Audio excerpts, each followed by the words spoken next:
करता या नहीं है, ऐसा बिल्कुल नहीं है। अच्छा अच्छा अच्छा इंटरव्यूज में साइकोलॉजिस्ट बैठते हैं और इंटरव्यू के 20 मार्क्स हैं। ओके। जो टोटल मेरिट है वो रिटन और इंटरव्यू मिला के मेरिट बनता है। अच्छा, मतलब सारा जितना प्रोसेस होगा उसके बाद फाइनली आप जब इंटरव्यू में भी कुछ लोग फेल हो सकते हैं।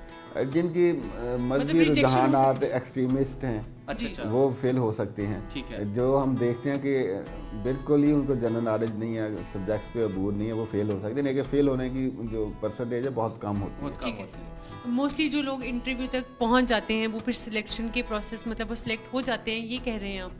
जी इसी तरह वो फेल नहीं होते हैं, लेकिन जब मेरिट बनता है कि अगर ओके, 100 ओके, सीट्स हैं तो जो टॉप मोस्ट 100 कैंडिडेट्स होंगे सही, वो सही, सिलेक्ट हो जाएंगे। बाकी ठीक। पास तो होंगे लेकिन वो मेरिट सिलेक्टेड पे नहीं नहीं होंगे। ठीक। लेकिन साथ साथ जो मेरिट लिस्ट है उसके साथ एक वेटिंग लिस्ट भी बनती है। अच्छा। जो ठीक लोग सिलेक्ट हो जाते हैं और किसी तरह से कुछ इससे बेहतर नौकरी उनको मिल जाती है, ठीक है। या वो नहीं ज्वाइन करना चाहते तो वेटिंग लिस्ट में जो कैंडिडेट्स हैं उनको अपग्रेड कर दिया जाता है। ठीक हो ठीक गया। है सर, ये मेरिट कैसे बनता है? मेरिट का थोड़ा सा मुझे वाज़ेह बता दें। कोई एक्स्ट्रा नंबर किसी चीज़ के मिलते हैं या कितने? फॉर एग्जाम्पल किसी स्टूडेंट ने एक्स्ट्रा एजुकेशन हासिल किया है, जैसे रिक्वायरमेंट थी intermediate but he is bachelor, तो उसके जो नंबर होंगे ग्रेजुएशन के वो उसमें इंक्लूड हो जाएंगे। ऐसे कोई नंबर्स नहीं है। अच्छा। जो हमारी बेसिक क्वालिफिकेशन है एफएससी वो है, और उसके बाद जितनी भी क्वालिफिकेशन की है उनके एक्स्ट्रा नंबर्स नहीं है। ठीक सिर्फ है। फैमिली क्लेम के 3 नंबर्स हैं। ठीक अगर है। उनके पेरेंट्स में से कोई पुलिस में पहले सर्व कर रहा है उसको 3 नंबर ज़्यादा मिलेंगे। ठीक है। अब दोबारा से मैं क्लियर कर दूं,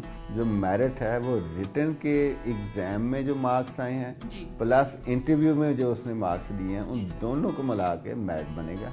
तीसरी चीज़ जो उसमें अहमियत रखेगी, अगर फैमिली क्लेम वाला तो उसके 3 नंबर उसमें ऐड हो जाएंगे। जी ठीक हो गया। ठीक है। सादिक साहब thank you so much sir, आपकी कीमती वक्त का बहुत शुक्रिया कि बहुत आपने हमें गाइड किया। जी नाज़रीन, आपके वो तमाम सवालात जो आप हमें कर रहे थे बार बार कमेंट सेक्शन में कि ये तमाम प्रोसेस हमें बताएं, उम्मीद करते हैं कि आपको सारे के सारे प्रोसेस का पता चल गया होगा। इसी के साथ मुझे और इमशा को दीजिए इजाज़त। अल्लाह ने के।